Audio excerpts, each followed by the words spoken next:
I get to work with guys that I grew up with in film, like Paul Uoker. But hands down, the best thing in this movie is, I mean, there's so many great things about this movie. Just stay after credits. Just tell whoever sees this movie to sit through those credits. The credits are designed to kind of tell you, if you see them, the credits have a lot of work in it, and it's designed to hint to you, don't leave the theater till you see it. There's a real surprise. I think our personalities are different, but I get along good with them, because at the end of the day, the only thing I care about, is the product and the movie. That's all I care about. So if you are bringing it when the director yells action, you're bringing it. It's all that matters.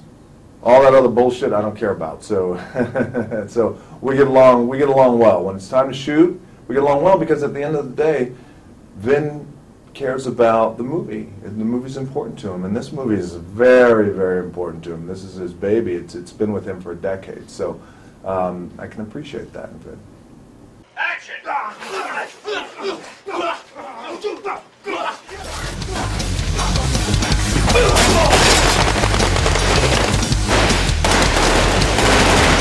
We're about to have some fun, guys. Good guys aren't always good guys, and bad guys aren't always bad guys. From a law standpoint, I think the real way to rate people is by their heart, what's on the inside, right? The system doesn't always necessarily agree with that, but I think as humans, I think we all agree that that's the only way to really gauge the good from the bad.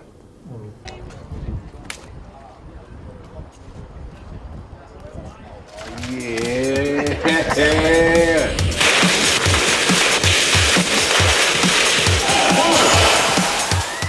When I said no to 2 and 3, it was because they weren't connected, because I felt like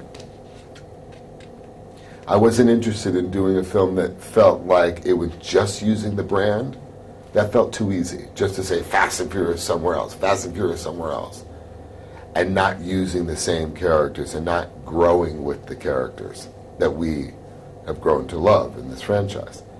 And so the producerial approach that I wanted to implement right after Tokyo Drift was basically creating a story that would continue and the movies would speak to each other. So we were just in Rio, we just did the world premiere in Rio.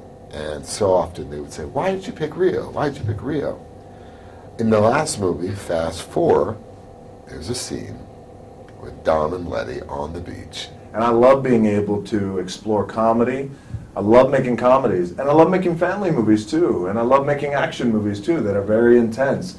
So I love being able to go back and forth, and I take my shot at it. And oftentimes, especially what happens is, when you're considered an action star, and you make intense action movies, whether they're rated R or PG or PG-13 or rated R, the moment you do a family movie, it's a very unpopular choice by the action fans. Like, why are you doing family movies? Well, fuck that, because I like family movies. And family movies are important. Family comedies are important.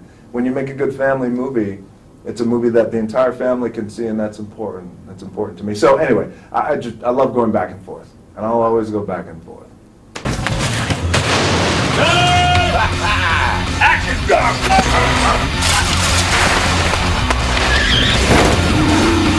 I think the greatest thing is well, one, it's a boyhood, childhood fantasy. The things that I get to do every day, it's like, I was doing that as a little kid. Right? I don't have to grow up.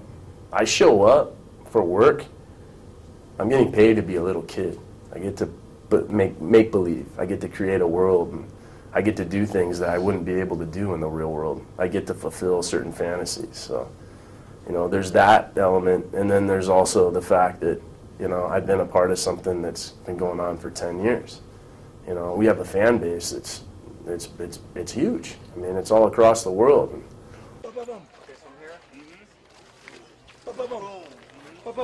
I don't know if we can figure out, coming... This character, it was important to be relentless and be intense and to be a bad motherfucker. that was important. But I also wanted to, there's some lines in the movie that are just great classic lines, and I wanted to deliver them with a bit of fun. Even though I'm not smiling, you know that I'm clearly enjoying this particular character that I'm playing. One, action!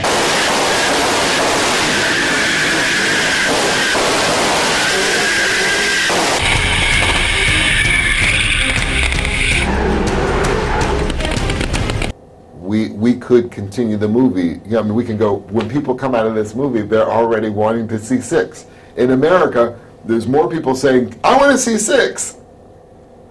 I mean, it's remarkable, and I think that's a testament to, I'm a D&D player, so I'm a guy, I think fantasy-like. And Michelle Rodriguez will joke around and say, wow, you just DM'd the most successful franchise of our millennium.